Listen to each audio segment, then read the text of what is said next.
Sergio, what's going on? What up? Look at the shirt. See, I botched that shirt so bad. So I don't know if anybody told you, but me and Luke did a podcast, our weekly bodybuilding bollocks podcast, and somebody asked the question, "What did you think of Sergio's shirt with O.J. Simpson?" No fucking way. Someone asked me about my shirt. Yeah. I only wore it because people are so offended by it. I even love it 100 times more. But it would be different if they were just offended by it because they're butthurt about OJ and Jessica or Nicole. But they seriously just don't even read it right. That's the problem. I think I read it wrong. Can I tell you what I thought it was? Yeah, go ahead. And a full disclosure, I'm an idiot because I totally fucked it up when I explained it. Because Luke hadn't seen it, and he's like, "Well, what does it mean?" And I'm like, "Well, it's like OJ's team versus her team, and her team is the white team, and OJ's team is a black team." Right, that's how people took it, and bro, I never even thought about that until people were saying that. Go ahead. That's exactly what I took it as, and I'm like, and then somebody explained it to me. They're like, "No, man, it's my team is killing your team." That's it. And I was like, "Wow, I'm so fucking stupid. I read way too far into it." Right, people were messaging me like, "Man, you should be ashamed of yourself. Your mom's white. How would you feel if your dad killed your mom?" I'm like, what? I was like, what if it had a picture of like Charles Manson and one of his victims? Like, no matter what, he killed her. It's not saying that I'm happy about it or I accept it. Or if I made the shirt. If I made the shirt, then maybe it'd be a little fucked up. But you got to admit, you knew it was going to rile people up when you put it on. Oh, of course. Is that not what I do? Honest to God, when I saw it, so I'm scrolling through Instagram and I see the shirt, and no one says anything about the shirt. I think you're doing like a reversed pull down or something like that. Yeah, right. Nobody cared about the exercise or the tight grips I was trying to sell. No. So I saw the shirt and I didn't even read the caption. I'm like, he totally just did that on purpose, and people are gonna fucking lose their shit. And you love it. You don't care. I think now because I don't have a sponsor, I don't have anyone that I have to like stay in the guidelines. Man, when I was with Labrada, if I put like the F word, bro, Labrada be calling me up, flipping out, because the Cubans are crazy Catholic, and just crazy. They're all good people. Well, he's got a clean cut company. That's absolutely right. But then, all right, so I was like, okay, I'll clean the language up. And then, do you remember that video of Phil where he's just like, "You crazy fuck, some too," or whatever? Yeah. Bro, I was so hyped when that video came out because it wasn't Phil's nature. So I reposted it. Bro, this guy called me and said that he was going to drop me if I didn't take it. No way. It was so bad. And I was like, man, it's not even me saying it. And it was so motivating because exactly, like, man, people are going to say you're not going to do something, blah, blah, blah. So I think now, just the first time in my life, I can do whatever I want. Yeah. I don't have to stay in anyone's guidelines. So especially with posts, you're an exception. Well, I don't know, because you read it wrong, but you still weren't offended by it. No, I thought it was hilarious. Right. So the majority of people that are going to be offended by it or just that taken back, I'm not doing bodybuilding for those people. Yeah. Like, I'm not in this for them. I don't care about their respect. They probably don't know shit about bodybuilding. And when I clicked on a bunch of them weren't even following me. I probably just popped up in their algorithm because a bunch of people were crying about it. Yeah. So now, that's just something I want to change in the sport too, is like, there's a big difference between the fitness industry and professional bodybuilding. And somehow we're getting all lumped together and we think that it's the same thing, and it's just not. The fitness industry, besides all of their weird tendencies and their issues, for their career, they're in shape for a couple months. Yeah. And they post pictures for years. We're a professional bodybuilder, even the 212 and Classic, we live this life every day.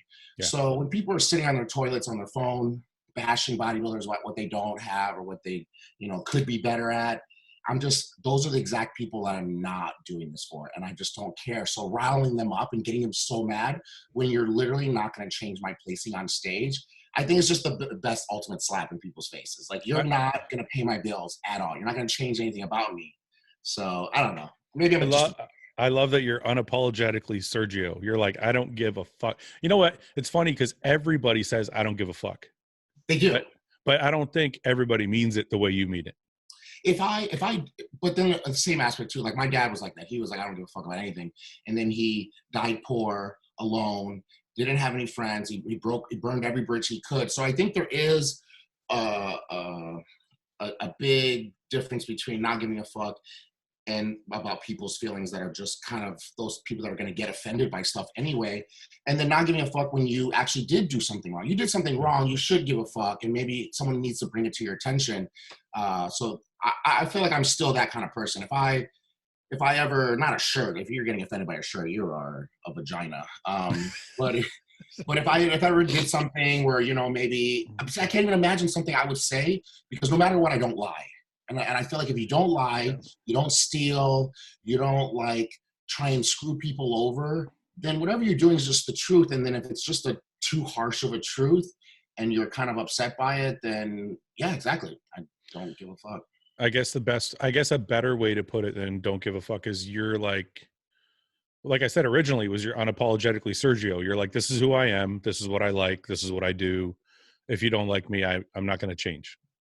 Yeah, I mean, I also don't care about social media too, and that's been the craziest part. Why are you so different than the rest of us? Why don't you care? Because admittedly, myself, you know, I'm as real as I can be, but I still get bothered by people that are upset for no reason when I really shouldn't care. So how are you so easily like, you know, nonchalant about it? You're like, I don't care if they like me. I don't care if they do. Because I'm not trying to build a resume. I'm not trying to sell ebooks online. And you do have to care if you are trying to do those things. If you're trying to reach out to the guy who, you know, wants to type, I'm all natty, I'm vegan, you know, fuck steroids. Sometimes people, they want to make money off those people. You know, sometimes they want to sell them a plan. Sometimes they want them to buy their clothing. I don't want them to. If you're going to buy it, I want you to send your money back. I don't want your business. Yeah. So I think knowing really at the end of the day, they're not going to change my placing on stage at all. And I already have enough things that I'm trying to live up to and work up to that have nothing to do with them. And it never is going to. So I think now on social media, and that's what I was about to say, the craziest part is the last year I took off. And that's another thing too. If any bodybuilder wants to really get a slap in the face of what's really reality, take a year off, disappear, and then you'll see nobody gives a shit about you. You know, they really don't. And it's part of the game. You know, you're not in it. But I still think that people should still notice that I'm off of social media, but I'm still in the gym grinding. There's a big difference of someone who just took out, like if there's people watching, I don't even know if they know these names or not, but say Chris Cook. Chris Cook was going to be the next Mr. Olympia. He was going to be the next Jay Cutler. When he took off and he stopped training, stopped working out, you're right, I didn't care anymore. But if he had like take a year off and he was training and I knew he was in the dungeon grinding, I'm still going to be following him and trying to keep up with him, messaging him. So I think when I took off and I was still grinding and I was still doing my job, but the only difference was I wasn't, hey, take this GAT pre-workout. And I'm not making these posts, you know, these forced posts every week. Everyone disappeared out of my life. Nobody, you know, besides you and a few other people messaged me. And it just reminded me that, yeah, and exactly. I think the biggest difference is I saw my dad be at the top of his game and at the end, at the bottom. And some people haven't seen that in their face. So they still think that these people are going to care about them. I know for sure they don't. No, I know for sure they're not going to. So now I just kind of doing my own thing. And the craziest part is I stopped caring about social media and my followers have blown up. So some people, I think, like that. And I think there should be one person. I think there should be one person from every industry that is just a no bullshit person. Not like an extreme like Lee Priest. Like Lee Priest was like that too. You know, he talked too much and it ended up hurting his career. So there is a fine line of trying to stay within those guidelines where you're not burning your own career with the heads of bodybuilding. But at the same point, I want somebody able to message me and know no matter what they ask me, they're going to get the full truth. Yeah. And you're not going to just get that from a lot of people. So if I could be that person where, yeah, I'm going to piss you off. You might not like me. You might not like what I say. But no matter what, you're never going to be able to say, Sergio lied to me, cheated me, used me for something. And I would rather stick to that than be the happy-go-lucky guy that's like, you know, I take this pre-workout and I swear it's the best. So your goal then is to be the bodybuilding purist. You're like, I don't care. Because basically what you're saying is everybody who's trying to do all this other shit, I don't really care about that. I just want to be the best bodybuilder I can be. Right, exactly. And I know now It doesn't matter. And I think we talked about it last time that I was on the show, excuse me. I also realized there's a difference between a fan and a follower. And that's the other thing mixing the fitness industry and bodybuilding up is my fans I love. I love the people that are messaging me. You don't have to even have been messaging me while I was gone, but I can tell when people are keeping up with my career. They see the downs and the ups and they're still there. I see them sticking up for me when people are talking shit. But a follower, you're literally pressing a button. That's it. That's all you're doing. And now people want to feel important. And that's a big thing now in the fitness industry is, and I'm seeing it now again, I'm being reminded. Now all of a sudden I went from Shawn Ray saying I don't belong up on the Arnold stage to now all of a sudden I'm in the talk for the top. Now all of a sudden everybody wants to be on my dick and they just want to be the ones that say, I called it. I said he was going to win. And it gives them like validation that they're one, important, two, that they knew they have this eye in bodybuilding and they can see what up and coming people are doing, but they don't. They're only just hopping on what people are. I don't think it's that deep. I think people just like to ride people's nuts that are doing well. Yeah, right. Well, so they can say, see, I called it. A guy messaged me yesterday and I ended up having to block him because he was just, man, if I have to block you, you're because I love my haters. I don't want to block you because I want you to see me keep doing what you said I wasn't going to do.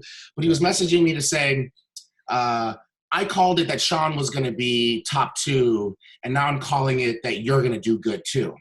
So, and I was like, all right, well, cool. Like, but I'm already doing good. Where were you when I wasn't doing good? Yeah. And that's the same thing as like when the Patriots were on their winning streak. No one's like, you know what, Tom Brady, I know you just won a Super Bowl, but I think you're going to win another one. I'm going to go ahead and call it. I'm going to put myself out on a wing here. That's not doing anything. You're not doing shit. All you're doing is hopping on with everyone else. And they feel so taken back when you're like, and? But I mean more in a sense of people in the industry. I don't mean fans on Instagram or whatever. I mean like the people in the industry that weren't there and now they see you making gains and now they are there. I feel like there's a lot of people in this industry, I'm not going to name any names, that want to be friends with the next great thing, right? It's not that they want to call it. It's not that they want to be right. I mean, they want that too, but it's more that they want to make sure if Sergio wins, I want to make sure he's my friend, or I can have access, or I can have an interview, or I can take a picture with him, or absolutely that kind of shit. You know what I'm saying? Right, for sure. And Shawn Ray. I mean, I could do a whole show on how shitty Shawn Ray is. So I didn't say anything. One of the first times that we got into it was because my whole career, Shawn was just like, you're not going to win this. You're never going to win that. Not to me, but to other people.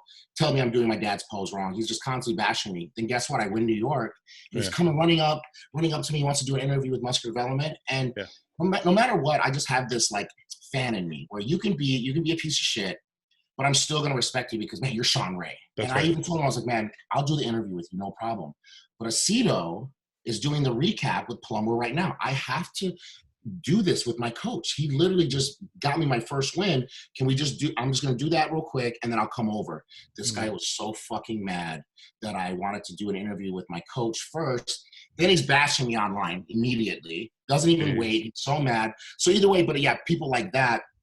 But watch, when I do well at the Arnold, all of a sudden now we're going to, hey, you know what? Let's put the past in the past. And exactly. But if I didn't do good, nobody's going to be reaching out to me.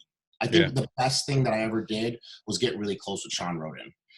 Seeing Shawn's rise and fall is a constant reminder to me that it's at the end of the day, these people aren't here for you. And the people that swear by you, even could be your manager, are going to turn their backs on you as soon as everybody else does. And they want this. And I mean, this case was a completely different case. I mean, we haven't had something that's like this since Craig Titus. This is a big deal. But no matter what, at the end of the day, he had these people that are, man, I'll do anything for you. And then like that, they won't even answer your calls. They're gone, yes. And I saw my dad do that too. Nobody showed up to his funeral. Nobody. So you're kind of walking into bodybuilding. I mean, because of all the things with your dad, you're kind of walking into bodybuilding with a wall up. You're kind of guarded already before even, like you've never walked into this thing without that wall there, without that force field or guard. No, I did. That's the problem. In the beginning, I did think that everybody had faith in me and they loved me and they And maybe that is why I'm so the complete opposite, is because I did get hit. But I realized. But where was the turn for you? Because you've done well since you turned pro. And that's what I say. It's so crazy. People are like, oh man, he went through such a hard time and he was not doing well. I've literally only placed first or second in every show I've ever been. It's not good enough. Any sense. It's like, but exactly. And that's what I keep talking about is expectations in bodybuilding are everything. If you say this bodybuilder, and we do it a lot too, it forces people to bash other bodybuilders. So if I say Luke, I say Luke is the best bodybuilder ever. Yeah. Now it forces you to now break Luke down body part by body part and say why that's not true. Yeah. But if I said something like, man, he's the worst bodybuilder ever, then it forces you to say, what do you mean? He's got this and that and that. And we do that in the sport, and it happens all the time, where it's because you have an expectation. So you say, oh, Sergio, he should win. Yeah. And now if I don't win, it's like a letdown. Like, so all these people that are like, and I'm getting shit on social media from even my fans because, and I get it, they're so excited for me and I appreciate it, but they'll be like, man, you're winning this, Arnold. But I'm not in this to get dick strokes. I really want to teach people this game and help them understand it. Mm-hmm. And I have the same answer to everybody who messages me about, you're going to win the Arnold. And I say, I bet you've never been to a pro show in your life. And every single time I'm right. None of them have ever been to an Olympia or an Arnold, because people don't understand in person, these guys are monsters. It's a whole nother level. Yeah. And on Instagram, you look like Mr. Olympia. I mean, look at Brion. Brion won the Mr. Olympia Classic at the same weight I did my first show, 176 pounds. By himself, he looks flawless. But when you put Brion or Chris Bumfield next to someone who takes last place in the Open, it is just not even the same thing. And I want people to go to shows. I want people to go to shows so we can support bodybuilding, because that's how you support bodybuilding, not sitting on your phone and commenting. But I want people to go, and I want them to be educated. But you going in and saying, Sergio, I know you're going to win this show. So now if I don't win, it's almost like it's a letdown. It's almost like I didn't do well, when that's not true. Can I ask you, so when I was competing, there would be certain shows that people would be like, I think you got this one. Or even after prejudging, say, they would come to me. I remember this happened a few times. It really bothered me. After prejudging, they would come to me and say, you got the show. The show's yours. It's for sure yours. You got it, blah, blah, blah. Mm-hmm. And a couple times I fell for it. I'm like, oh, man, I'm going to win. And then the show comes around and you're second. And then you're which is great. But it's a letdown because you believe them.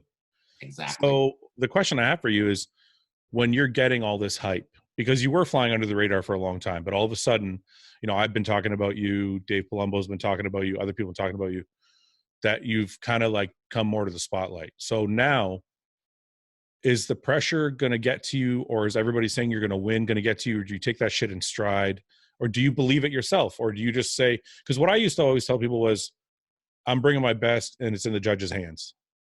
Right. That's what you say. But in the back of your head, you're like, man, I had better this than that guy, and I should have probably beat him on this or whatever. But for me, for going into this Arnold, I know what's good and what's bad. I know that there's never in a million years that you're going to take someone who just got second place at the Olympia, and now somehow he's so bad that he's now lost to someone who's never even done the Arnold before. Yeah. It's just not going to happen. And I want people to understand, in bodybuilding, it's not politics. It's that this sport is a business, and it's also something where you have to work your way up and you have to earn certain things. Mm-hmm. And you're not going to have someone who's had, not even to talk about the time under attention that Bonac and Dexter have had more than me. They've probably literally been lifting weights longer than me, 10 years longer than I have. So not even including that, just the amount of time and money that they've brought to the IFBB, it's never going to make sense for you to now take this guy on his way out and say, you lost because this person, this is their best. They're just not going to do that. I wish, trust me, I wish, because it's actually making bodybuilding boring. Do you think it's that, or do you think it's more human nature? Because I think, let's say you take a Bonac, right? You're second place at the Olympia. Is it almost human nature where you kind of have to let's say you come in and you look fucking amazing, right? Let's say you even look better than Bonac and you're going to win the show. Is it almost human nature where they're like, well, that's a stretch. We can't let him beat that guy already. Is he already better? Really? Could he already be better? Yeah, and then they place you one spot behind him, almost grooming you for the next time you stand next to him. Right, exactly. And it's happened in the sport. It's happened so many times, and it literally happened. That's what Flex Wheeler is they kept wanting to put him and just about to, and then when it was his time, then he just didn't come through. You know, Phil Heath's really the only person that kind of went from amateur straight to first call in the Olympia. And people need to understand that's not going to happen anymore, because I'm so tired of people saying, well, this person got first call at their first Olympia. Yeah, in the 90s, in the 80s and 70s, that's not happening anymore. Yeah. It's not. And it's actually bad business for bodybuilding to take someone out who maybe has another year or two left and put this new person in who's going to keep growing. You're just always going to keep thinking, well, he has so much more he could grow. Yeah. So let's put him in second and then let him stay hungry and then get bigger. And then before you know it, that person retires and then you're next in the running.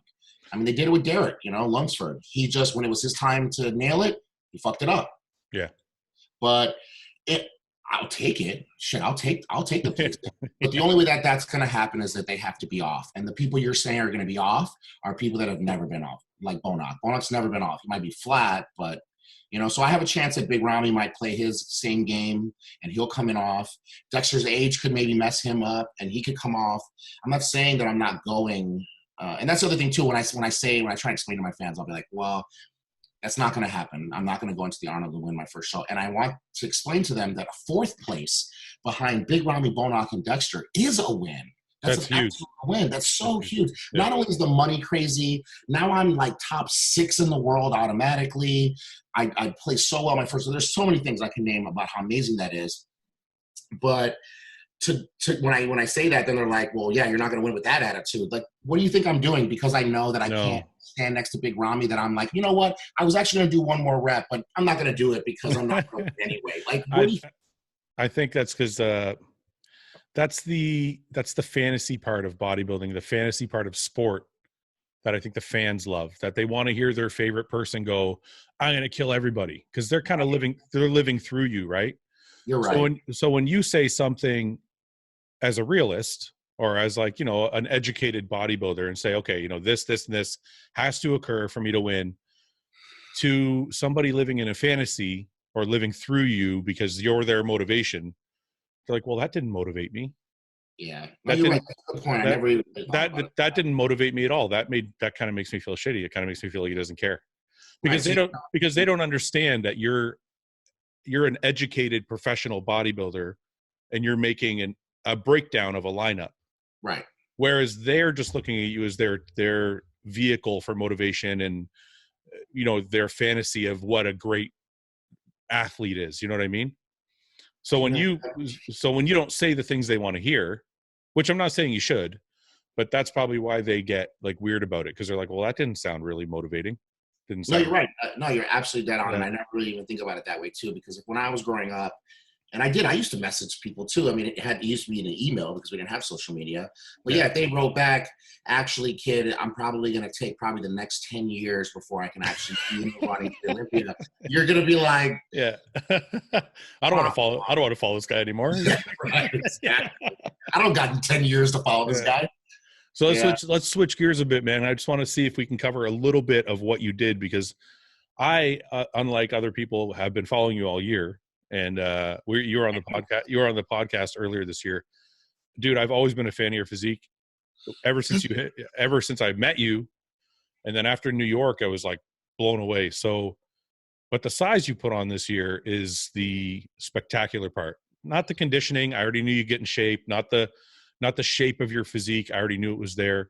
Which are neither me. One's genetics and one's aceto. So it's not even something I'm really doing. I mean, I'm suffering. I'm not cheating on my diet, of course, but it's still aceto is bringing my condition in, and the shape is genetic. So what you're saying is right. The putting the weight on is all me. It has nothing to do with my dad. What I think the toughest part about bodybuilding is, and I think where most amateurs go wrong, is not the fucking diet. Most amateurs go wrong because their off season sucks because everybody takes their foot off the gas. But it looks to me over the course of the last year, you've done some amazing shit, because you look a lot big. I don't know what it's going to look like on stage, but you look a lot bigger.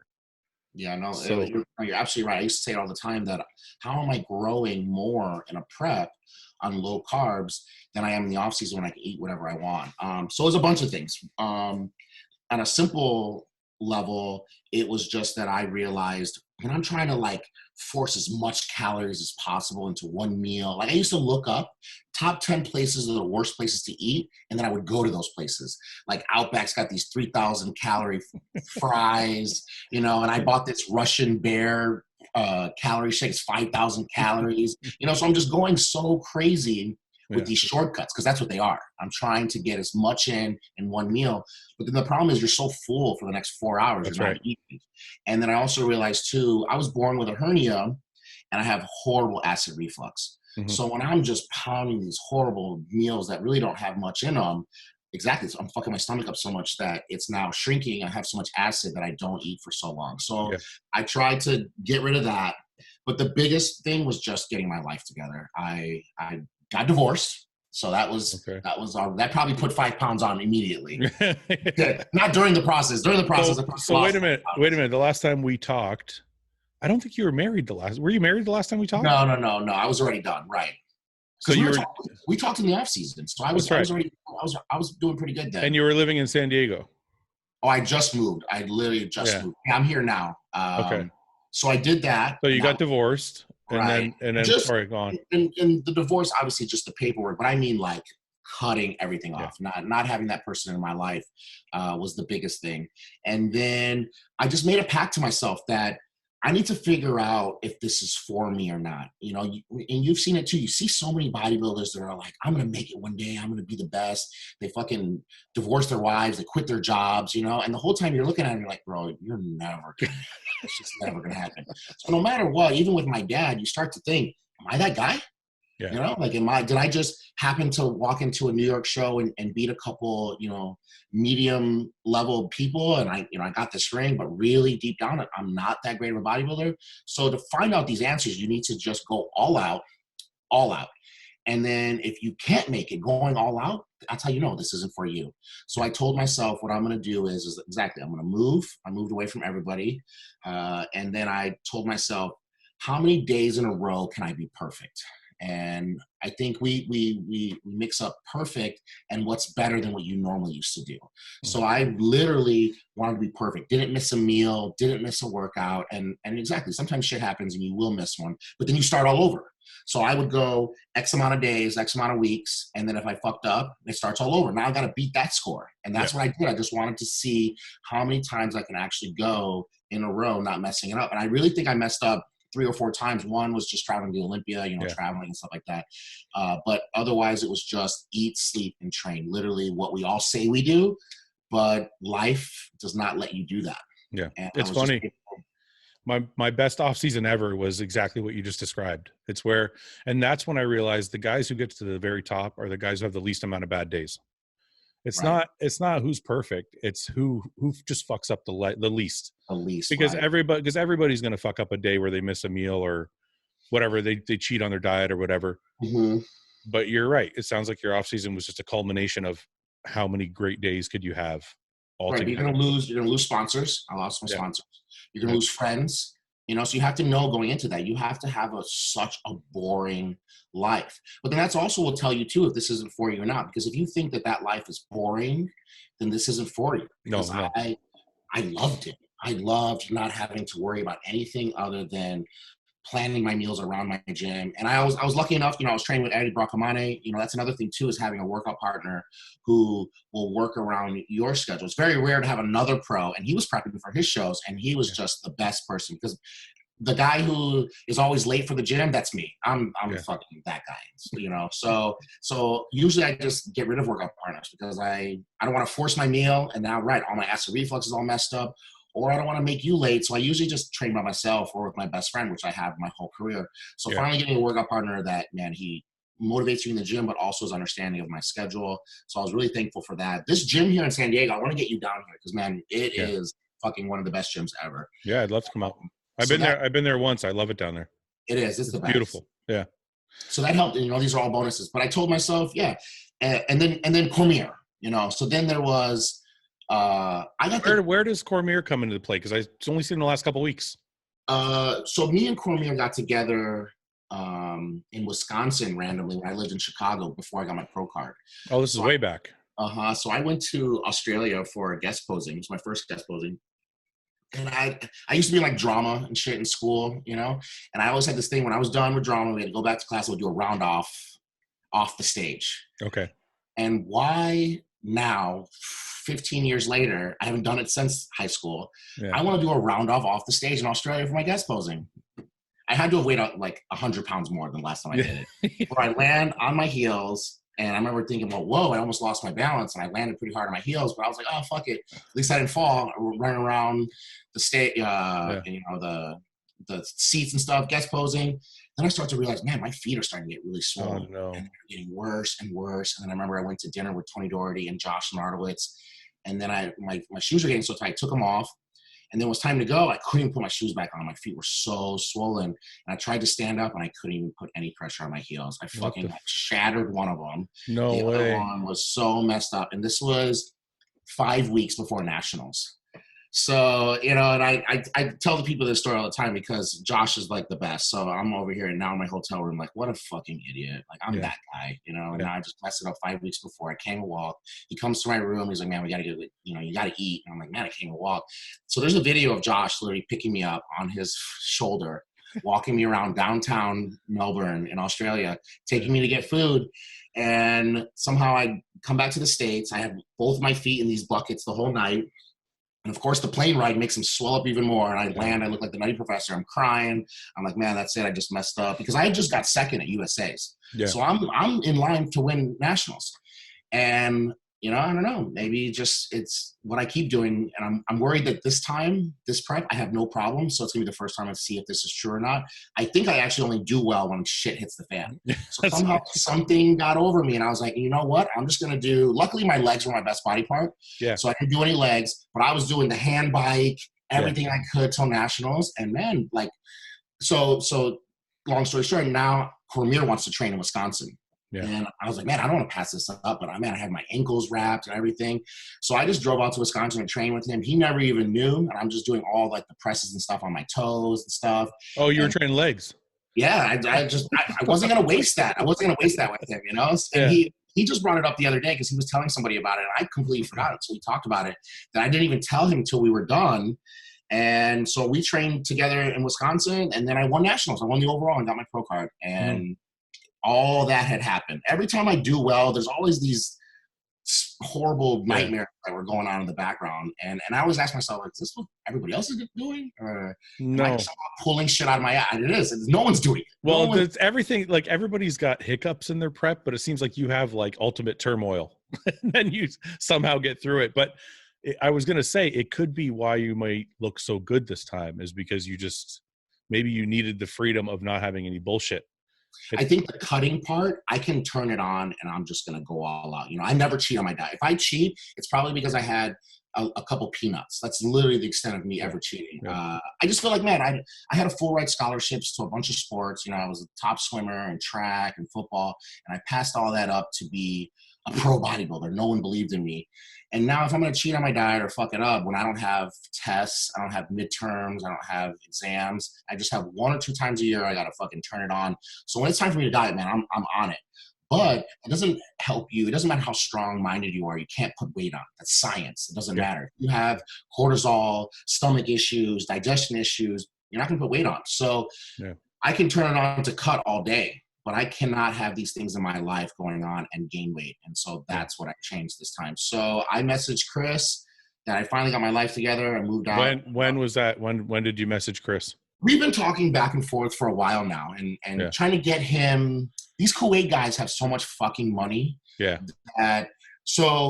So back to when I won my pro card with Chris, he's the one who told me to move out to California. He's like, man, if you move out to California, I'll find you a place to live and a job and blah, blah, blah. And man, I literally packed my car and I drove out. I was going to move in with, again, followers probably don't even know, Kathy Lefrancois. Okay. So bodybuilder back in the day. And I was going to move in. I was going to move in with her in her house. And then like, I'm driving from Chicago to California and then having a conversation with her. And I'm like, oh, blah, blah, blah, about my dog. She's like, you have a dog? We've had several conversations about my dog playing with her dog. And now all of a sudden, there's no dog that can be allowed there. So I'm driving to California to find out, no, you can't live here anymore. So I have no place to live. So luckily, I called this guy I knew in California. He found me some random spot in Long Beach. Yeah. So I moved into Long Beach and So now I get to California. I'm like, whatever, I made it. Now I'm going to train with Cormier and we're going to do this. And then we train a couple times. Kuwait calls him. He leaves. He literally and it was just one of those things, man. I don't have 10 grand to pay this guy to train me. Right. So I can't even get mad that he's going to go for this money. And then, yeah, of course. And then when he went, look what it turned into. Then it was Rami, Rolly, Nathan, Brandon. Then he was stuck out there for years, you know? Yeah. So then we didn't work together. So I'd seen him, you know, every now and then at shows, and we'd always said about how we're going to get back together. So we've been texting back and forth. But I think right before the Olympia, I had said, hey, I'm really serious about, and I was only messaging him about posing. Yeah. So training and stuff like that, like every pro can be better. No one is perfect. But I suck at my mandatories. It's so crazy that I'll do a routine all day. Your routines are good, yeah. But knowing the little nicks and things and tricks with your mandatories, besides the conditioning, I'm the worst. I'm such a fucking amateur. And it was something that really bothered me. Aceto sent me a video of Tampa last year just to kind of motivate me. And you could see, man, I'm just like not even holding my poses. I barely hold my breath. And I just messaged Chris to say, I need you to fix that for me because I'm trying to show up with at least 10 pounds difference. And you're still going to look like shit when you're huge and now still don't look like a professional. You can't pose, yeah. So I had messaged him and, hey, can you come out and just do that? And then that led into that he was just going to move in with me and we were going to train, and that's what we've been doing. So it's going to be about 8 weeks total since he's been here to the Arnold. Chris is living with you right now? Yeah, he's been here for the last 7 weeks, 6 weeks. Yeah. All right, so tell me what that's like, because you must have been a fan of Chris. Of course, like coming up. I mean, I think we all were. Oh man, absolutely. I literally studied this guy. Like do you wake up and go, Chris Cormier is living in my house and I'm training with him? Like, is it register or is it not registering yet? He's so chill and so cool. And he's like, actually just like, it would be like if you were here, it would be like, it's just one of my boys. So I don't look at him like that. When Tom Platz lived with me in Venice, that was more like, is he right there on the couch? That's like, Tom. That's Tom, right? You know? So, and again, I say this all the time. Who's lived with a Mr. Olympia, Tom Platz, and Chris Cormier? You know, like I'm so blessed for sure. It's been so cool. But no, he really is the same as me. Like he's a night owl. He's very chill. It's very monotone. There's like no issues because one, I don't want anyone to be around me when I'm prepping in my house, and two, people don't want to be around people that are prepping. No. You know, you're just in a shitty mood, and just sometimes, you know, you're just not your best. And it's been amazing. It's been really cool. Like we'll literally go to the gym. He'll destroy me until I'm going to throw up, pose for hours, come back, we just smoke and play video games. You know, it's just like a really cool. And then we'll go back to the gym, and then he'll run me through it again. And it's been the best experience going into this. And if I had to pick between the training and the posing and all the things that he's helping me with, keeping me chill and calm is probably the thing that I actually think is going to help me the most at the Arnold, because I'm all good while I'm here at my house. But for some reason, as soon as I go backstage, Fouad, man, I'm just like a mess. And all of a sudden, it's like the whole year comes down to these 3 minutes that I'm going to be on stage. And then everyone's taking their clothes off. And I'm still that guy where it's like, holy shit, that guy's fucking huge. Yeah. So, and that's when I blow it. And my body like whittles away. I can't get a pump. I'm holding water.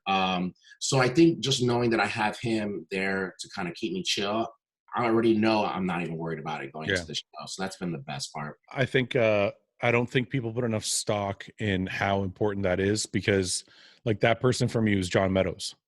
Because for me, every week that goes by, it gets a little more tense for me. For me, I'm not like fine until I get backstage. For me, it's like once the 4-week mark hits, I start to get like that nervous energy, right? Then 3, 2, 1, it gets worse and worse and worse. For some reason, John can just talk me down and keep me like cool and not worried about it and everything. And those were the best shows I ever did, because I could, you know, when you get nervous and shit, it's like you said, you start retaining water. Maybe you eat something you shouldn't have eaten. I'm not full enough. I should have more carbs. And John was always that voice of reason. So if you have that now, that's incredible. I mean, going into the biggest show of your life, right? Yeah, I think I always said this too, is that I have this theory that as long as they train well, of course, you have to bust your ass in the gym. The cockiest bodybuilders are actually the best. you know, and take Dexter for an instance. When he's back there, he's so chill. Nothing's raising his levels. Yeah. His walk, he is just... Dude, when he walks out on stage, it's like he's half asleep. It's so true. Like, all right, you know, I'm clocking into work, and then that's... Yeah. But you also had to have killed it over and over and over again to know when you're on, when you're not. So I know that they earned that, you know? Branch was another one. Branch... they're always on. They never really off. And I think that has a lot to do with stuff that has nothing to do with anything you take, nothing you lift, nothing you eat. It's just your actual, like, the person inside of you. Yeah. And when you can just be, you don't have to be cocky, but you have to be so confident backstage that it actually probably starts pulling more water out of you, and you actually start to look better, whereas opposed to where you're freaking out and you're like, oh my God, this isn't ready and this could be better. Yeah. That happened to me one time in 20 fucking years. One time I did the Flex Pro with Hani in 2011. And I remember standing backstage, and Dexter was there, and Evan Sanapani competed there, and Dennis Wolf was there, but I didn't give a shit. I was like, this is the best I've ever looked and the best I'm ever going to look, or it's the most I could have done to look this good for this show. Yeah. I've never had that. Yeah, that was the only time I was able to walk out and actually, and you could see it in my posing routine. I'm confident. I'm like smiling. I'm like, but it only happened one fucking time in 20 fucking years. And it's true. It's like what you said, but I think sometimes confidence comes down to preparation too. You know, when you're backstage and you know that you've done everything right, you did everything right, you trained your ass off, you ate all the meals, didn't cheat, blah, blah. Your off season was crazy. I think you have more confidence. That's why I think Branch has that confidence. I know what you're talking about, because I've seen Branch backstage at the Arnold standing in front of that mirror. Because at the Arnold, there's one fucking mirror. Oh, God. And there used to be anyway. And everybody would take turns kind of standing in front of it. And this is like before you walk out. There's other mirrors in the other area, but before the walkout, there's one mirror. And Branch would always be in front of that mirror. He didn't give a fuck who else wanted to be in front of it. But he knew. It's like you could tell he knew he was there and he knew he was on. And I think it's because he just dedicates so much to it that you have to have confidence at that point. You know what I mean? Like, I feel like if you really dedicated everything you have to something, then you should have more self-esteem, more confidence going into the show and with yourself and what you've done. So I don't know. I feel like you're going to have a different experience backstage, man, because you've kind of dotted all the I's and crossed all your T's. Oh, yeah, man, I have not fucked up one time. And also, too, and the same thing that's actually calming me down is this is what I said, is that, look, now I cut off everyone in my life. I've done nothing but be perfect on my prep. Now I call it Chris Squared. I got Chris Aceto and Chris Cormier. Yeah. Both, it's how lucky am I, too, to have, because Aceto, man, he has been going all out since we started this prep. I feel like because he knows personally what I went through and that dark depression that I was going through, he wants this for me so good that, man, for last year, he's been having me send pics every 2 days for a year. Yeah. And then I don't know, maybe 12, 14 weeks out, it was every day. I send pictures every day. There's no coach that does that. Yeah, so you can tell he is just on it. And then Cormier, I know he looks at me like I'm a son already just because of the relationship we've had. But if you're going to tell me that this guy who has the most second places is now going to be able to help someone to be able to maybe one day win the Arnold, if you see how Chris trains, his facial expressions, he's almost lifting with me. And he's so adamant about it. So I have Chris squared. I have the right atmosphere, the right gym. If I don't do well, then this isn't for me. And don't go that far. That's not totally true. But if you can have everything perfect and you fuck it up. Well, the sad thing about bodybuilding is you can have everything be 100% and it only takes, one miscalculation. It doesn't mean no. Yeah, I don't mean trust me, because that's what I keep telling people, because they're like, man, you look amazing. I always look amazing a couple weeks out. My problem is as soon as I start to cut water. Yeah. Right. That's my thing. So yeah, I'm still waiting to see, but we've already pre-planned that. We're already going to, now for the first time, we're going to do something different we've never done. So I'm excited to try that out, but I don't mean that. I find, sorry to interrupt you, but what I find crazy? That you, being you, as good as you are, still don't feel like you belong here. That's just fucking insane to listen to you say that. I mean, it's good to have that kind of humility And it's good to have that kind of expectation of yourself. But at some point you have to look and go, yeah, I think I belong here. Like, I think I could, and I had the potential, and that's why I'm doing this. I think that I could be what this sport is looking for. I feel like I was just talking to Dan Solomon earlier today, and everyone's excited about the new owner of the Olympia, and people have been kind of a little stale. And I actually feel bad for Phil, because he was the face of the Olympia for those amount of years.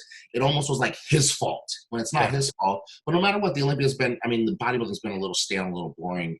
And with Arnold bashing it and all these other past pros bashing it, I feel like they're looking for someone who's maybe in between. They're not going to be a Dorian and a Ronnie, but at the same point, they're going to still be 5'11", 280 plus. They're going to be big and right. And I feel like bodybuilding is looking for this person that can fill all the criteria as close as possible. I can agree with that. And I used to get really mad at myself. I used to be like, man, I wish I was born earlier. I could have been competing in the 90s with the lights and all this. I've been saying it probably until about a couple of years ago when I started to realize, actually, it's quite the opposite. I think my timing is going to be perfect. Yeah. And if I can just do my job for the next 2 or 3 years, I feel like I can not only do well and be one of the top people, but I think I can change the future of the sport too.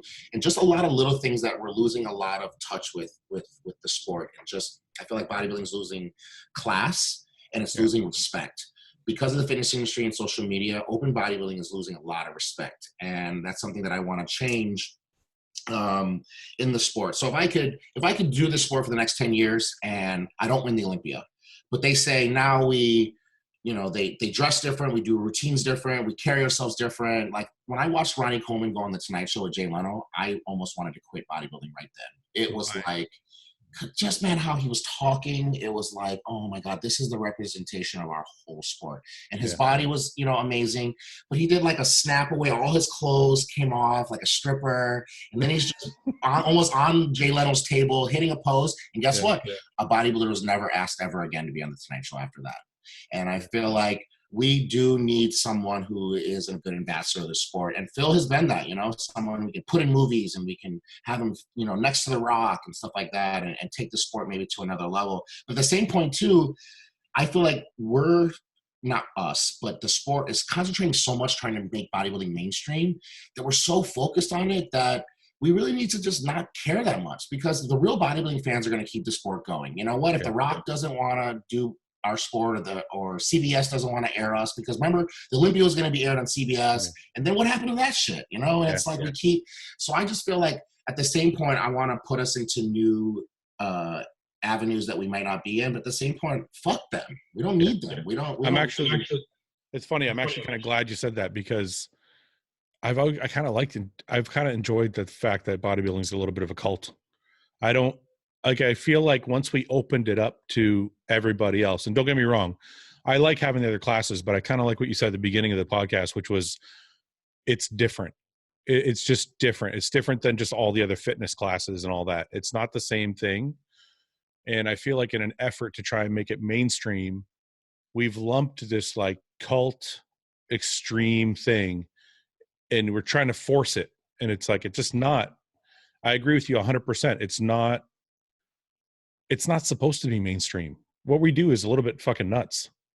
Yeah, so it's really nuts. And if you've never done a show, because I tell people all the time, if you've never been to a show, or you've never even done a show, like you could do a novice show. You could do an amateur novice show, but at least you've done some time in your life where you had to cut things out of your life. And then the only thing holding you accountable is your own head.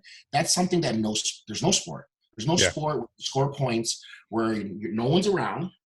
And I do it too. Sometimes it's so funny. Like my mind goes so crazy. I'll literally be like, I'll be in a restaurant and I'll even see someone else's food. And it's like, man, I could totally just take one of those fries, But it's like, it doesn't even make sense. It's almost like because I didn't buy it, my brain's thinking, well, that's not the same It's thing. not your, I could just take it. And it sounds so stupid to people that have probably never prepped, because you can also prep, but you can also go to a level where you do go a little psycho, and you do need someone to kind of keep. That's why when people say that they prep themselves for shows fully over and over again, I don't believe it. because I feel like you either need to be so depleted that your brain doesn't work and you need someone literally walking you around, or you do have enough mental capacity that you're still making decisions. That means you're not dieted down enough. That means it's not, I kind of know what you mean. Yeah. I think even people that don't have coaches have somebody with an eye there for them. You know what I mean? It's not like, I know Dorian Yates talks about how he coached himself all his career and everything. And he did. I'm not saying he didn't, but he must have had a training partner or somebody there to say, you're on the right track. Everything's going the way it should be. You know what I mean? Not a non-yes man. That's what I say all the time. You have to have a non-yes man in your life. And I think that's why everyone how I know who competes, they always message me, because I'm going to be the first guy to be like, no, bro, you look like shit. Like, what are you doing? Like, you're out of your mind. You know, but I would rather have someone, and there are bodybuilders, not to throw my boy Cody under the bus, but I've been trying to get Cody Montgomery to come out here and train, because he used to train with Cormier all the time. Yeah. But the way Cormier is, he's the same way too. He'll take Cody through his posing, and he'll say to him, well, what do you think?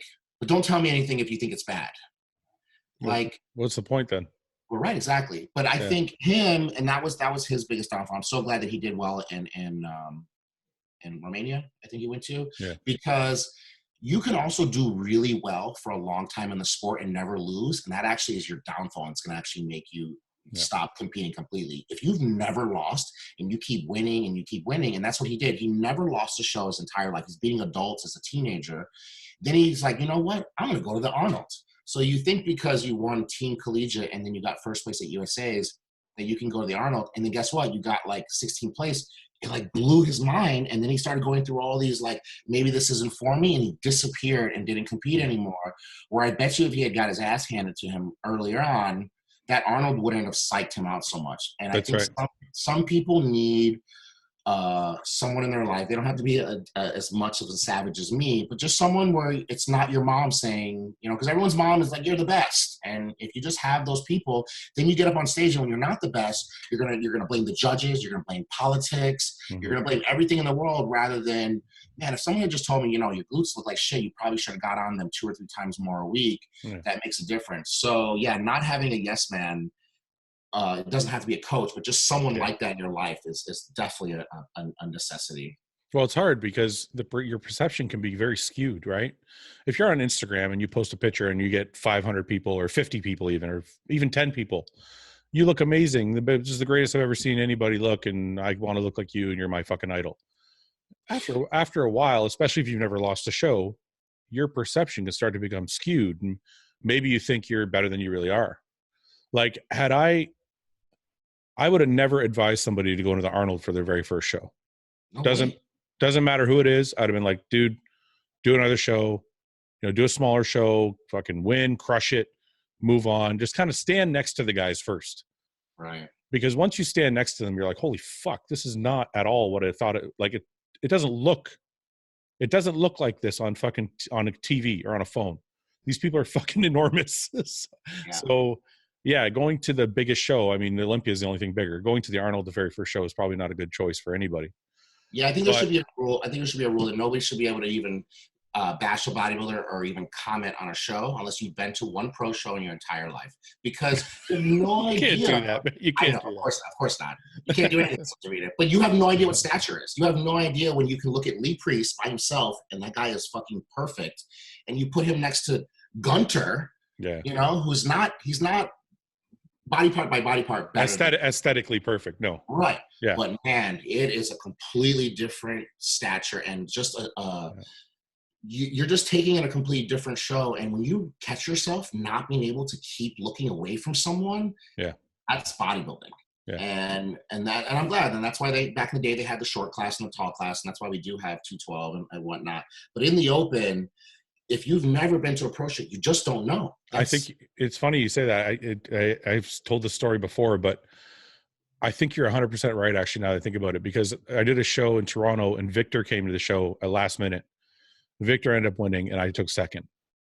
And a lot of people after the show were like, you should have beat him. You should have beat him. And I'm like, you're looking at pictures, man. Pictures are 2D. Victor is fucking 3D. I'm like, it's not like Victor is round upon round upon round. And just because my shoulders are the same width, it doesn't mean I'm as muscular. Like you had to be there to see how thick he was, like front to back, not shoulders. You know what I mean? And it's actually exactly what you're saying is had somebody gone to that show and saw it live and saw what the people looked like live, it's a completely different thing. You can't make that judgment without actually seeing it once in your life. Yeah, that's why I hate the Olympia staying in Vegas, because when it used to travel and be Atlanta, Chicago, New York, even if maybe you can't afford to go all the way to Vegas, it might come to your hometown and you might buy a ticket. Even if you don't know anyone who's doing it, you might go and then it might change your life. Yeah, but don't you think it makes it like a spectacle, like a, the grand show that it's in Vegas? Yeah, if it wasn't at the Orleans. That's true. That part I agree with. It was at Mandalay Bay, and they would come out, and the stage literally was as big as probably the whole hotel as Orleans. Yeah. Remember the backgrounds? They would look like medieval, like Roman Colosseums and shit. Oh my God! Right, exactly. and we're never gonna get that back. Dan did tell me today. I don't even know if I can even say this, but he did say that they are trying to change that part of bodybuilding. Maybe not necessarily move it, but yeah, man, like. They used to come from the ground, the O would spin, they'd come out, down the stairs. I remember that, yeah. And now it's just like, they just walk out. Yeah, no, I know. I have kept you for like over an hour now, and I know you're dieting, so I don't want to keep you too much longer. No, you're good. No, and I was going to tell you too, when you're calling me, asking me if I'm good, if you literally call me on the phone and we had this conversation on the phone, it's not taking me away from my diet. So the only difference is we're filming it. I just know when I'm in prep, I have like a very, like, I'll be great. And then it can turn like that. Like 1 minute I'd be fine, and then like all of a sudden I'm tired and I just want to like go lay down. Yeah, if you were like I'm not gonna name any people. So. Don't name anybody. If it was just some random show that I was on, and you got enough fucking heat on you all the time. Just leave it alone. So anyway, listen. That's what I say. Put it on my tab. What? Okay, listen. Honestly, though. And I don't want you to make any predictions, but where do you feel like... I'll do a prediction. I can do predictions. I don't care. You don't have to do... all I'm asking you is, I feel like every real bodybuilder has a sense of where they could be, where they will end up being, and all that.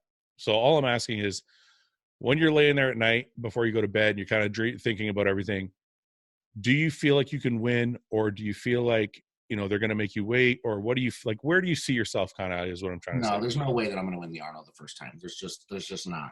I wouldn't say there's no way. Man, but I don't want to put shit in your head, but I think if there is a show where people can upset other people, it's this show, not the Olympia. No, you're right, because Arnold may pick someone who may be a little bit more aesthetically pleasing over someone who's maybe a bigger. And then your posing does get points. It's not only the 10 grand. That's true. It does add to your points. So I'm going to get those points for sure. I'm not even thinking about that, because I really feel like Big Ramy did what I did. He got away from the toxic part of his life, the people forcing him to maybe do things he didn't want to do. Yep. And he's probably sick and tired of hearing how he's not conditioned. Him still posting fake pictures, I still don't get that. Like, why is he posting fake pictures? What do you mean? Well, he's been doing that for years. He did it again. That back double bi that he posted. Oh, it's not legit? It's in Bader's office. Oh, I didn't even realize that. And maybe he's doing it like I did it when I did New York, just to prove that people don't follow me and they're so stupid. And I wanted to show who's not my real fans. Because if I'm posting the same picture I posted before, that means you didn't follow me when I posted them before. So maybe he's doing it because he posted a picture. He's in Bader's office. We know he's not been in Kuwait, so that's not true. Then he just posted that other selfie with that other guy, and he's got like a Amish beard. It's like very thin at the bottom, and that's not what he looks like right now. And people are just like, "Oh my God, you see his diet face?" Yeah. So except for the videos where he's wearing Dragon, are the only real ones. And I think So what I was getting to is I think he did the same thing I did. I think he got on it, and I think went back to the drawing board. I think Ramy is going to win. I think he's sick and tired of not only the people talking shit about him, but he has such a huge following from like people like in Egypt and stuff like everywhere, that. Yeah, in the Middle East.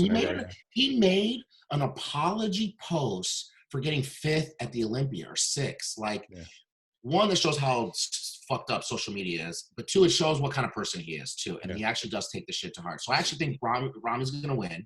I think Bonak's going to take 2nd. I saw Dexter, and he's better than Tampa. And this is just where, his legs are better. And that's all he had to fix. And I feel like if a 50-year-old man shows up better than what he did at those last 2 shows, you have to reward him. You have to. That's true. And come on, like people can be on social media and wish that Patrick's going to win and all these people that they're favorites that they're going to win all they want. But this guy just announced that he's doing his last Olympia. You're telling me the sport is going to be like, cool story, but we're going to put you in 6th place. and you look better than you did last year? See, that's the difference between me and people that don't know the sport. That's never going to happen.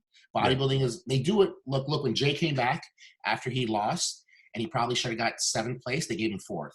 When Ronnie came back and he looked like crap with his hair, they gave him 4th. Bodybuilding rewards people who have given their lives to this sport, and they should. And Dexter, I think, is going to get 3rd. And then this is where bodybuilding is going to be starting for that Arnold, is if I can beat Kuklo, who is in Cabo dieting. I don't know how he's in Cabo. What do you mean he's in Cabo? What are you talking about? He's vacationing right now? No, he's doing business. You know this guy. He's always he's always running some kind of business. You know, he's such a good businessman. But he was just in Cabo. So exactly. If you can go to Cabo and diet, you know, and he's probably more dedicated on vacation than some of us are at our house. Yeah. But still, you can beat me when you're in Cabo. Again, this isn't for me. So I think I can beat Kuklo. Cedric, I think there's no way in hell you're going to leave Aceto and you're going to look better. That's just how I feel. Yeah. And he hasn't since. He has not looked better since he's left him. So if I can beat Kuklo and Cedric, then that means I get 4th. Who else is there? What about Josh Lenarowitz? Or what about right. What about that big fucker that just turned pro? I shouldn't say big fucker. He's doing Australia. He's not. I didn't mean it in a derogatory way. What's his name? What's his name? No, Blessing. Not Blessing. Oh, you're talking about that dude who literally won the Arnold Amateur? Yeah, Morgan, or is it Morgan? Oh, come on. What? That guy, he doesn't have one shredded glute to save his life. Sergio, you're fucking hilarious. You just don't give a shit, do you? I'll tell you this right now. If Bayeki shows up the same Bayeki he's always been and he beats me, I'm gonna retire on stage right there. Because I like Lionel a lot. I love him. I think he's a walking Mr. Olympia for the last 5 years. And in fact, I actually am starting to dislike him because he's making me so mad that he could be our Mr. Olympia and he just will not do one glute kick or one goddamn leg curl or get upstairs. Yeah. Isn't it upsetting when you see a guy that has Flex Wheeler genetics? I mean, I don't know what his deal is. I don't know if he just doesn't know how to get in shape. I don't know if his conditioning. I don't know if it's coach. I don't know genetic. I know what it is. All I know is Lionel has always had one of my favorite physiques ever in bodybuilding. It's almost perfection, you know? Yeah. But it's the same thing that happened with a lot of these guys that are in different countries. They're surrounded by yes men. They don't have someone saying, Bayeki, you're out of your mind. Lose a couple pounds. Get these things shredded. And you know how bodybuilders we go through that, oh my God, I'm getting too small and stuff like that. And him and Big Ramy, I think when they go through that, then they either eat or whatever it is, they don't keep pushing further. Yeah. So because he's always going to be prepping out in his country, he's never going to be better. Look at Rafael Brandaro. He's another guy. He's walking perfection too. Beautiful physique, yeah. But it wasn't until he came to Florida and is surrounded by people like Flex or De La Rosa that would be like, no, bro, you need to get on it. Then now all of a sudden he's looking the best he's ever going to be. So I think while these guys are still stuck in other countries where they're only surrounded by yes men, they're never going to be able to get to that mental level to be shredded. Can you beat Josh? What about Nathan? What about Nathan? What did Nathan start his diet? Like 2 weeks ago? if Nathan beats me and he's been dieting for 6 weeks, I'm retiring on stage. There's no way. Like, you should stop saying you're gonna retire. What if this happens? Someone's gonna call me on it. Hey. Someone's gonna clip this fucking thing out and be like, "This is what you said, motherfucker." No, Nathan just posted some photos. He's peeled. I thought. Are those recent? Peeled? No, he's only. Posted... I saw somebody. No. The back to Mobile. That's fake. I don't follow him, but somebody reposted something that I do follow. That's when he was with Jensen. That's at a different place. Oh, it's not the same. That's in America. He's in, or that's not in America. It's in the UK. It's in the UK, and he's in Kuwait. So we got. Let's see who else. There's. No, Nathan. Josh can be very, very impressive. Josh is really good because. So my only thing that I get people on is height. So standing next to people, that's why in New York I felt like I was able to pull it out because. Yeah, but Josh is like, isn't Josh like 5'11" or 6 foot? Yeah, that's what I'm saying, right? Josh, Cedric, and Kuklo were all the same height. Oh, okay. So it's really going to be in those 4 people of who nails it. And I'll tell you this, Josh went through a lot of shit. And I know he hears all the shit that people are talking. Oh, yeah. And now he has, I mean, I don't have a kid, so I have no idea, but I know he has a new motivation. And I know in the back of his head, he's starting to do everyone who has a kid does the same thing. They start to have to pick between spending time with their kid or their career. And if you're going to take time away from your kid in the career, it needs to be flourishing. So I already know he's on that cusp of, if this doesn't work out in the next year or two, he's going to be done. Because when I met Josh the first time I went to Australia, when he carried me, he told me he was going to stop bodybuilding. Yeah. Because bodybuilding was so hard out there. It's just no one sponsors him. It's so hard to get anything. So back then he was about to quit. And then look, he won the San Marino and all those other shows, the Ferrigno, and he killed it. So I think with the surgery and having a kid, it's either going to be the best or the worst him. And I hope it's his best. I hope it is, because he's easily one of the best people in this sport. If you guys are both at your best, I'm going to make it an objective prediction. If you're both at your best, he's very impressive, but I think your shape will carry you past. If you've put on the amount of muscle, I think you have. Yeah, I put it in the right areas. So yeah. So in the back poses, I would beat him. And then that's bodybuilding right there. Yeah. So you're like, that's it. I win. Okay. That's everybody. I mean, we got Patrick Moore. Akeem Williams got a shit ton of muscle if he can bring it down. I've already beat Akeem, and I'm only better now.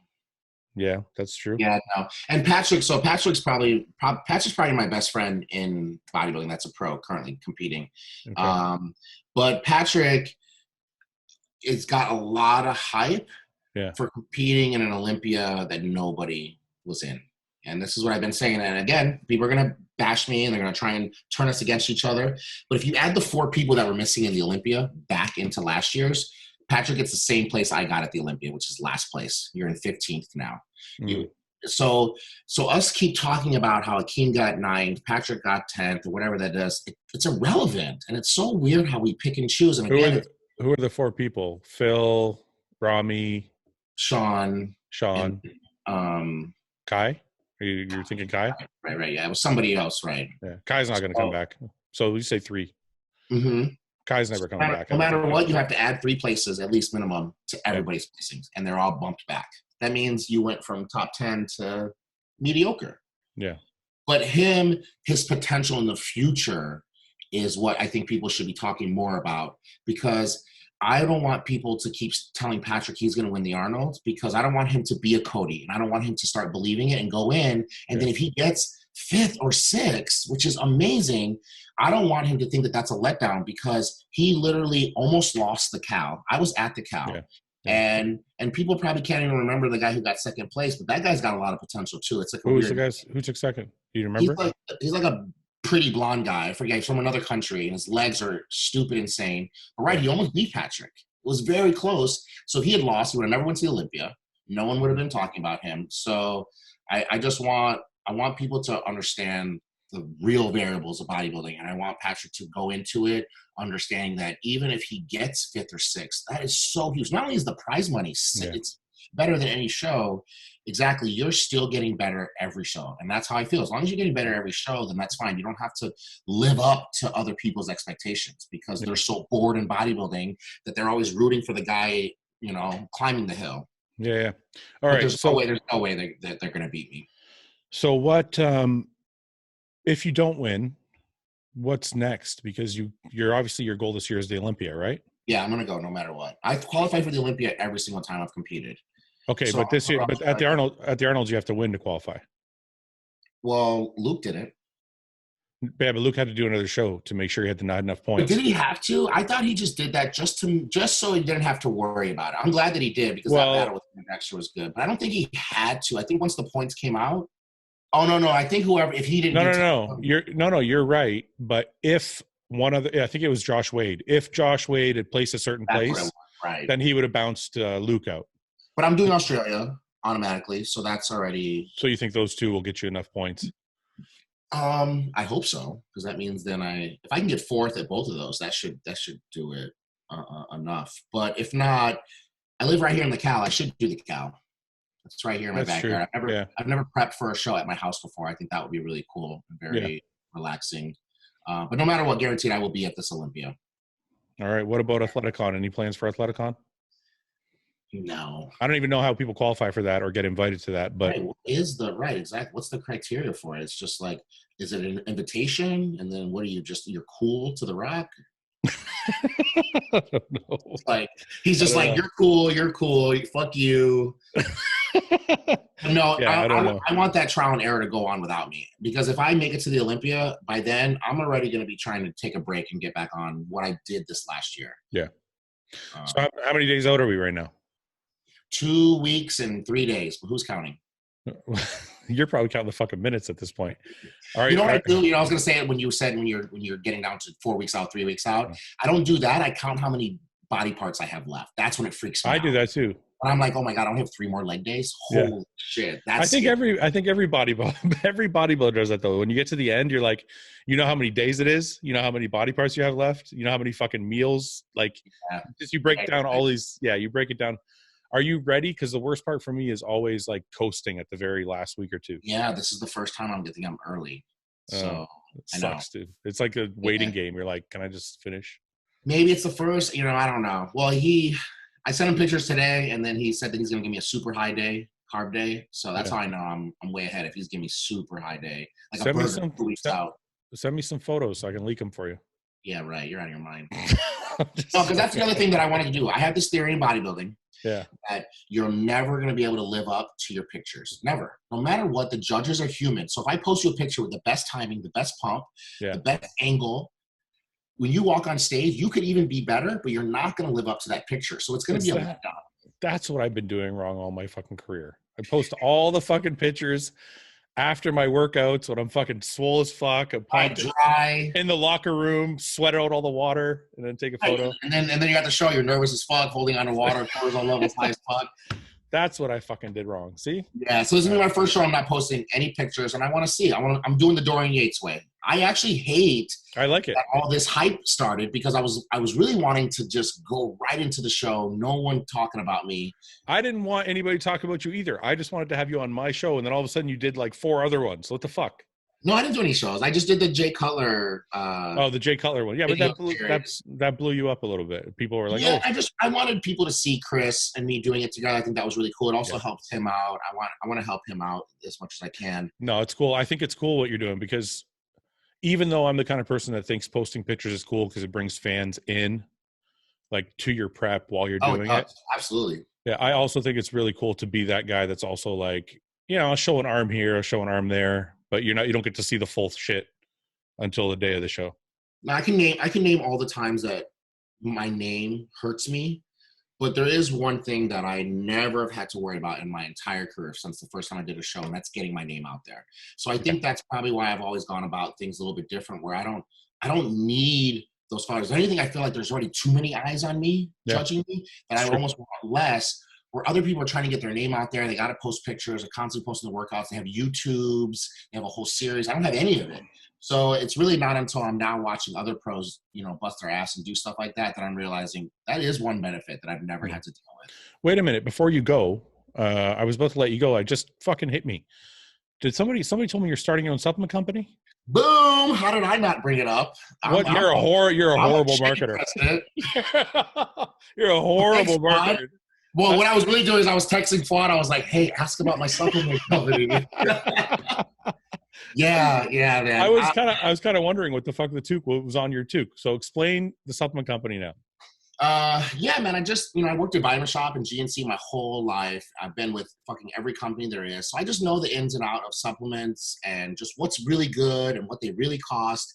And then when Gap dropped me after promising me again the same shit, I realized this stress of, because I even had Yamamoto reach out to me and a bunch of other companies I could have signed with again. But then now I immediately am like, okay, if I sign 2 years, is it really going to be 2 years? Are you going to drop me again? And 3 years in a row, 3 fucking years in a row, 8 weeks out or less, I've been dropped by a company. And that puts such a toll on my body that whatever the money was I was getting, it's not worth it.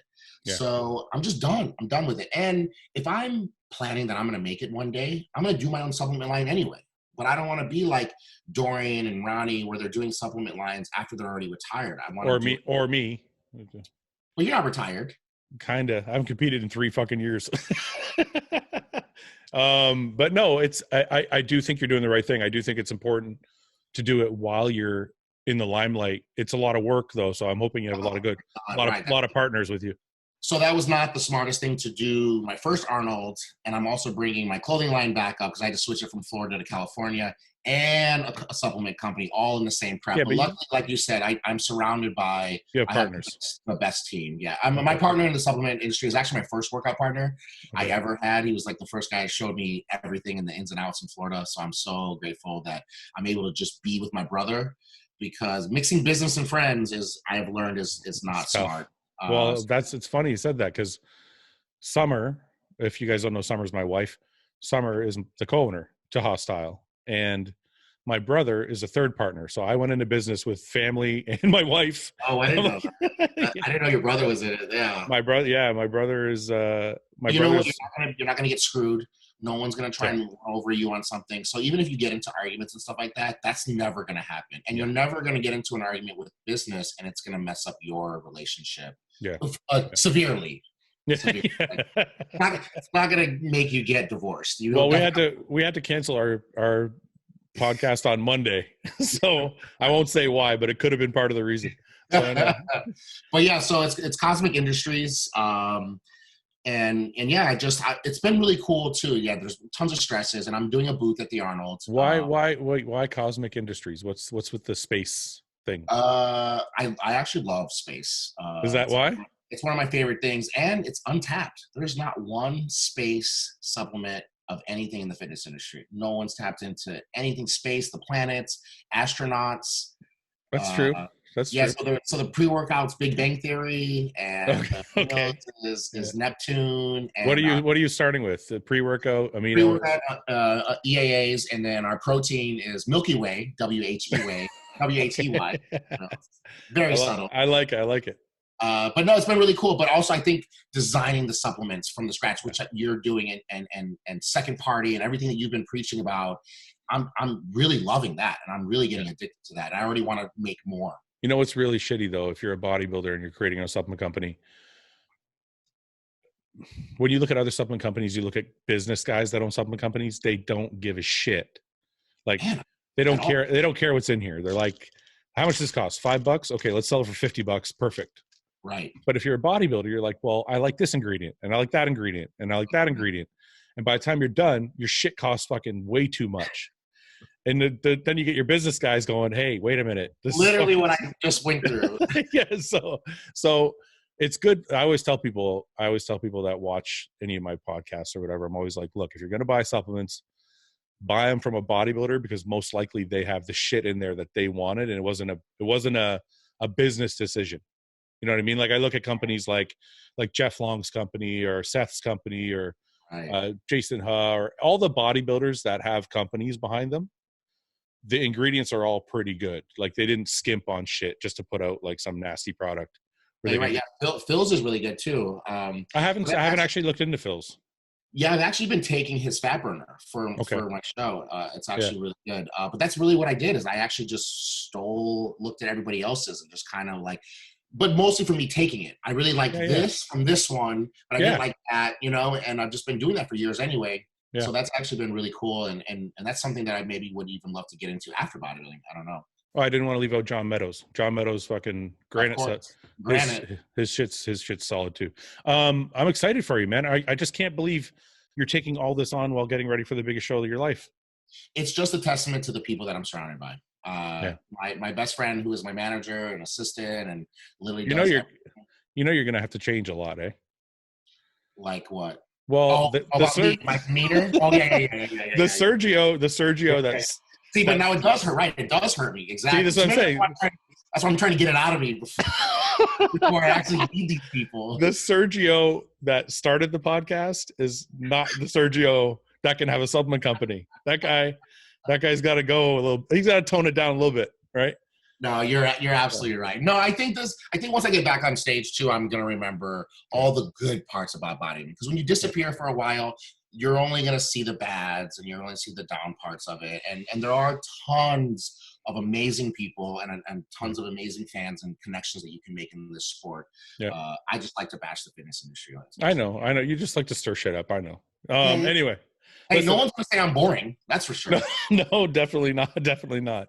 Listen, I appreciate you coming on, man. I want to let you go only because I know you're dieting and it's been a while. So go do your thing. Go train your fucking ass off. I'm going to be at the Arnold's and I'll be rooting for you, man. I'm hoping. All right. Hell yeah. I know I was talking to Summer. Yeah. I'm so glad that you guys are going to be there because I want to kill this routine in front of you guys. And let's get me on with Luke too, because I really feel in the future, I say this all the time. I said it before he even started doing well on a podcast in the UK with Giles and all them. Yeah. But I think in the future, it could be me and Luke and maybe Nathan in the future and Patrick in the future of the sport.